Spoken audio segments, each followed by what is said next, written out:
Right, so that, my friend, is a new entrance I will be doing because I have moved apartments. So, hello. Hi, lovely sewing friends. I hope you guys are doing well. So this is going to be a different setup for a little while now, for about the next 2 months, because I'm moving apartments and then I'm going to move countries. Anyway, so I wanted to do a couple more like beginner friendly YouTube videos so that we can kind of like delve deep into some of the like most asked sewing questions. So I wrote down a couple of your suggestions and the most frequently asked questions. And this week's topic is about sewing misconceptions, because I have a lot to say about this, right? As someone who has been sewing for 20 plus years now, I think it is safe to say that I have come across every single one of these, and we're going to talk about it. And so I put a little poll up on my Instagram where people like put in their sewing misconceptions, and some of them really stuck out more than others. And the number one that was like across the board was sewing is cheaper than buying your clothes. Now, if that isn't a conspiracy, I don't know what is, because I swear to God, like, okay, so obviously it depends on what you are sewing. For example, if you are sewing a basic white t-shirt, for example, a white cotton t-shirt, if you're going to look at different price points, sewing is probably the like middle version, cost-effective option, whereas like an organic fair trade white t-shirt from a sustainable and ethical brand is going to be more expensive versus a fast fashion t-shirt that could be like $2 or $3. And a sewing your own t-shirt can be, let's say, $40, and then the organic fair trade ethical great white other high-end t-shirt can be like, you know, $60 to $100, $120. I'm talking AUD here.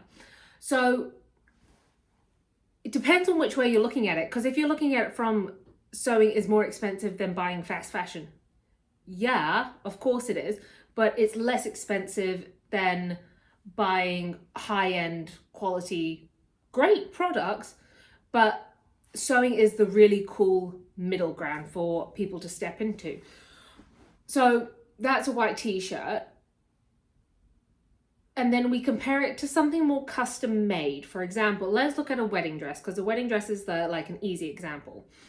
A wedding dress can be tens of thousands of dollars. You can easily, air quotations, make one for a couple of $100 minus your time. It's really the time that goes into it that's the biggest thing, because that's your labor.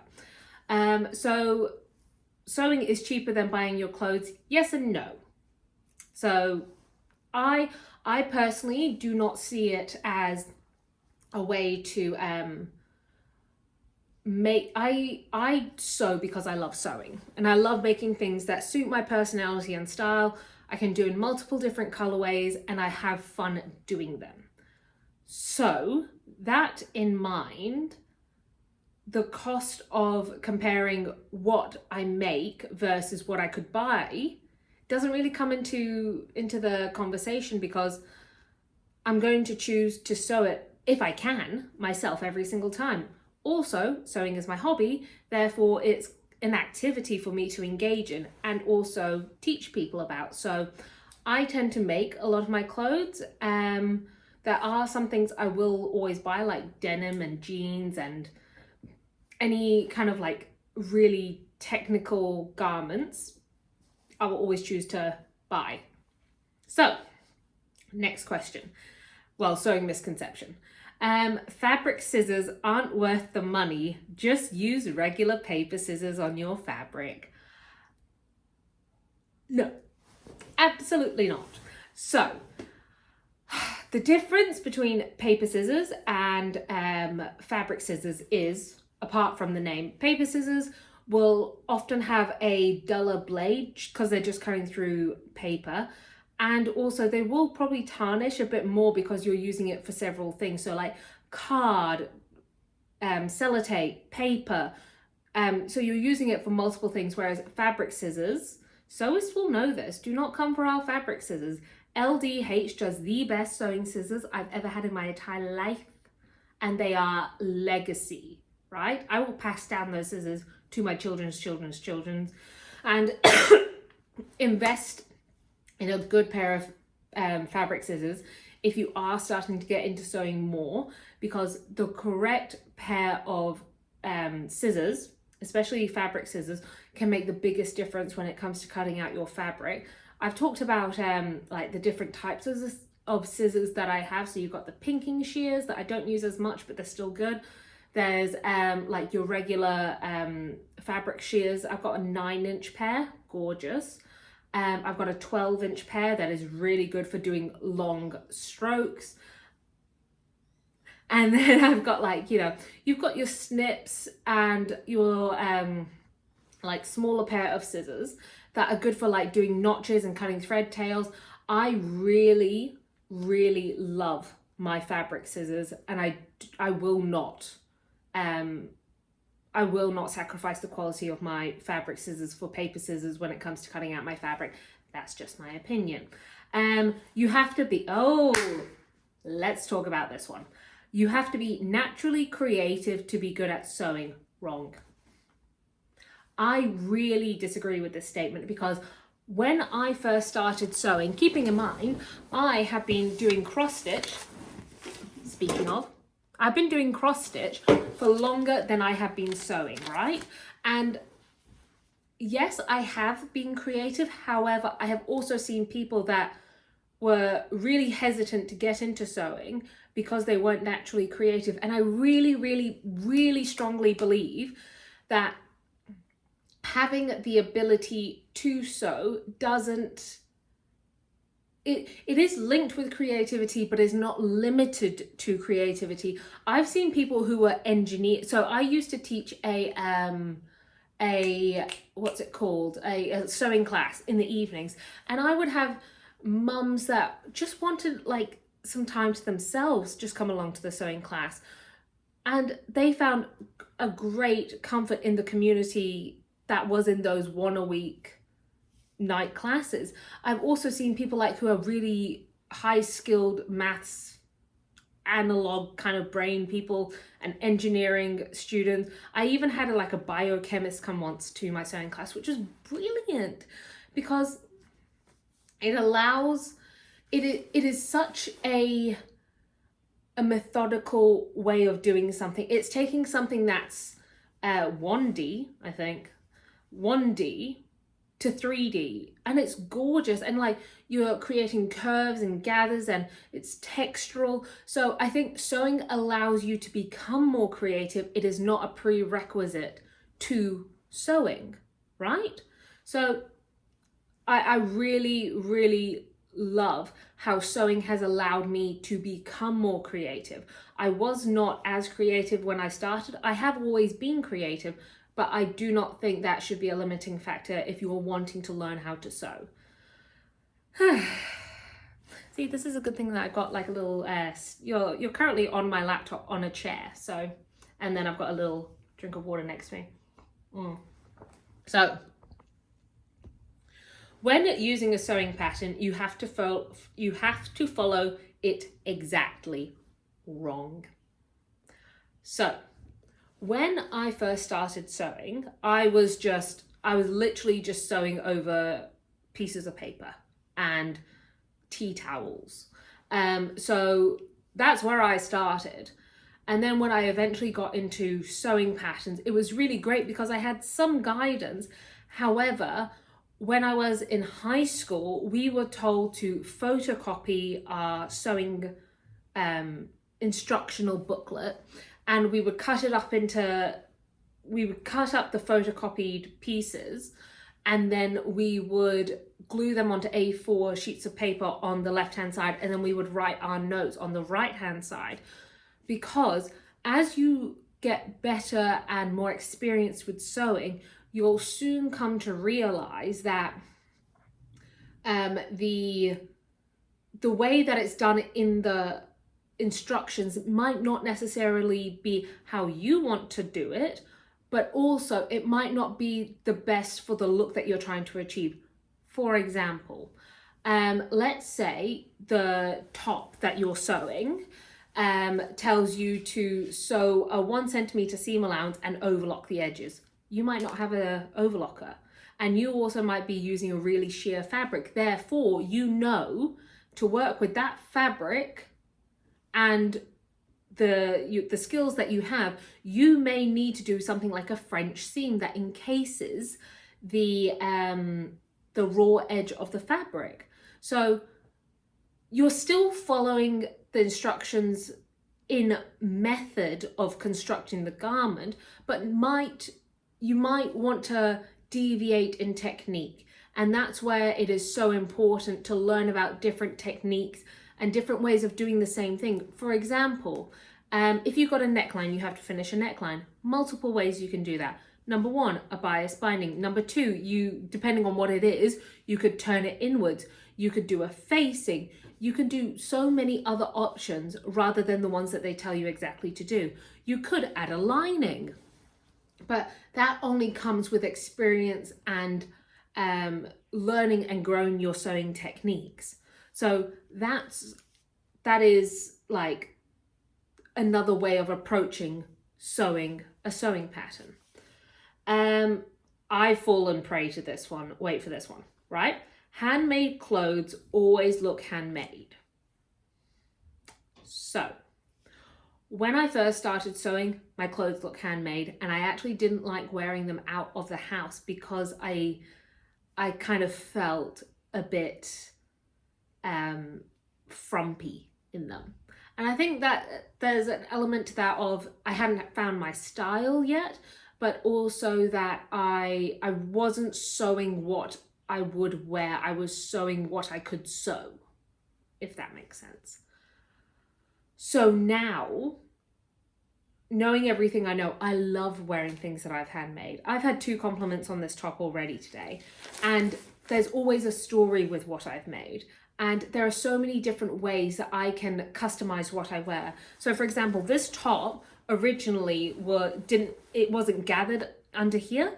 It was originally just like straight, and I was like, it doesn't really suit my body. I have an hourglass figure, and the way it was suiting me before, it just kind of hung off me, and I didn't really like that. So I had the ability to go back into my sewing project, add this elastic, and now I wear it all the time, and it's one of my favorite tops. So I think over time you do get better and you do get more confident. I actually have a dress here that I made 5 years ago that, looking back at it now, I'm like, oh, those pockets could have been done a bit better. I would like to fix that. I would have changed this and that. And that only comes with time. And also being confident in what you're wearing, I think, is also another thing about that, because when I first started sewing, I was sewing whatever I could find in Spotlight stores and in the fabric and in the patterns. Whereas now there are so many beautiful patterns and fabrics and colors and textures, and Pinterest, and like, you can find whatever you're looking for. You really, really can. And making toiles helps. Adding personal details like the little Kylie and the Machine labels helps so much, because you want to wear it and you want it to look good. Therefore, you're going to spend longer and take more time and attention to detail when it comes to, sewing things up. I love, like, I have a red top drying over there. I love it. It's my little red top with cherries on it. And I love wearing that. And I feel so proud wearing it. I think that's the thing that you don't get with ready-to-wear clothes. I feel proud to wear what I'm wearing. And I love when the wear and tear happens. Speaking of, I noticed today, I've got it here, I noticed I got a little bit of a wear and tear. Oh my God, I look so pretty in this light. I got a little bit of wear and tear just there. And I love that I've worn this top so much that it has wear and tear. I don't think that is such a unique thing about this piece of clothing, is that I found the fabric, I edited the sewing pattern, I picked out the fabric, I bought the fabric, I cut the fabric, I pre-washed it, I did everything, I sewed it, and now I've worn it for the last 5-6 years. I'm gonna fix that. I will fix that, and I know how to fix it. And that's something you can't get with ready to wear. So that's that. Speaking of, if you can sew your own clothes, you need to sew everything. Strongly disagree, and I will tell you exactly why. I can sew my own clothes. I do not sew everything. Just because I can doesn't mean I should. You can. You have the ability to run, right? Why don't you run to work every day? Why don't you run around the supermarket? Why don't you run up and down your corridor every time you need to go to the bathroom or your bedroom? You know, just because you can do something doesn't mean you have to do something. It doesn't mean you have to do that. So I still buy fast fashion. I still buy clothes. It's a hell of a lot less than 10 years ago. I used to shop frequently at Glassons, Supre, Topshop. Never shopped at H&M though. And it is tempting to just walk in and buy something and have done with it. But I love the ability to pick and choose what I want to sew and what I want to spend my time doing. So yeah, I buy socks, underwear, bras, specialty garments, like I've said, like jeans and stuff. If somebody like my sister or a friend says, hey, I would really like this top for my birthday that they've seen in the shop, by all means, I'll buy it for them. Because just because I can sew everything for everyone doesn't mean I have to. So no, don't hold yourself to a standard that is unnecessary, I guess. Like, if you just apply that thought process to other things in your life, you can cook your own meals, but does it mean you have to cook every single one of your own meals? No, go out for dinner every once in a while, enjoy it. And, you know, free up that creativity for something else. Ignore,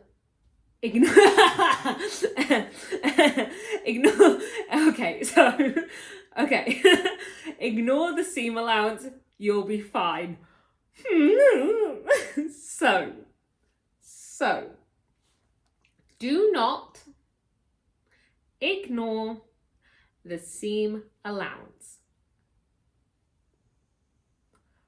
One of my first ever sewing classes when I was in middle school, we were on the overlocker, and I sewed my I remember this, it was 1.5 centimeter seam allowance when I was in high school, and then when I went to university for sewing, it was 1 centimeter, and I remember thinking, wow, that's a big difference, 1.5 to 1. But I remember when I was in middle school, when it was 1.5, we had a lesson on the overlocker, and you know how you're supposed to just trim the seam allowance with the overlocker blade? Nuh-uh, not me. I went right in. I cut off as much as I could, and my sewing was used as an example of what not to do, right? So with seam allowance, your pattern will always say how much seam allowance it needs, and the general rule is around 1 centimeter. However, there are exceptions, such as facings can be 1.5, frayable fabrics like a boucle can be bigger. A French seam can be like 0.7 trimmed back and then 0.5. So it really depends on the fabric type, the pattern, what part of the pattern it is. It's a bunch of different things. But do not ignore the seam allowance. No, that's a no. Next one is sewing is expensive. This I kind of agree with, because getting all the equipment to learn how to sew can be expensive. However, expensive is a phrase that can mean anything. It could mean $1 million, it could mean $20. So I would say if you're learning how to sew, you normally will have the things that you need to learn how to sew already, except maybe a sewing machine. Like thrift shops, charity shops, asking a friend, asking around at work, asking your colleagues, asking your friends. People will have these things, and just give it a go. Like, don't get the high-end stuff if you're just learning, but once you go on through your sewing journey and as things start to wear down, or you have a birthday or a Christmas and you want to upgrade certain things, by all means. But I would say you can start to learn how to sew for, I would say, under $150, $250. And half of that will be the sewing machine if you're buying it either new or a good quality brand secondhand. I'm just going to quickly turn on the lights because I've noticed it's gonna, I can actually just come a little bit closer, can't I? Hello. So, and it's also depending on what you're sewing as well. So if you're starting off with a 10-layer organza silk sequin skirt, it's going to be expensive. But if you're starting off with some calico, some good quality thread, do not mess up with the thread. Always get Gutermann. Even when I was a beginner and when I was at uni, and don't mess up with the thread, just get Gutermann. You won't have any problems with your sewing machine. Just get Gutermann. What was I saying? Yeah, just, you can find a way around it. And like I was saying with your sewing equipment, I got the, sorry, my sister's just messaging me. With scissors, yes, of course, get good quality, but once they start to dull down, you can go get them resharpened. Or what I have done in the past is I would get paper scissors and then fabric scissors. And then once my fabric scissors wore down to a point and I had got them resharpened so many times, they can start to dull in quality and cutting capability. I then migrated them over to my new paper scissors. And then I got some new fabric scissors. So that's kind of how I upgrade my equipment. Like I've done before on this YouTube channel, I've had some of my sewing equipment for 20 years. So if you buy good quality, it lasts. And speaking of lasting, the last sewing misconception is you can't find good quality fabrics anymore. So, depends where you are, what you're sewing, your price range. It depends on a lot of things. But I have found it harder and harder to find good quality fabrics. And I think that's really because a lot of sewists and creatives, they really like going into stores and touching and feeling and kind of having an experience of shopping fabric like you would clothes. However, I do understand that those kind of stores are few and far between. I currently live in Melbourne and we have two or three like really good fabric stores that I will go into occasionally and touch and feel all the fabric, and I get really inspired by them. But I do see where that's coming from. However, there are a range of beautiful fabric designers online that you have access to.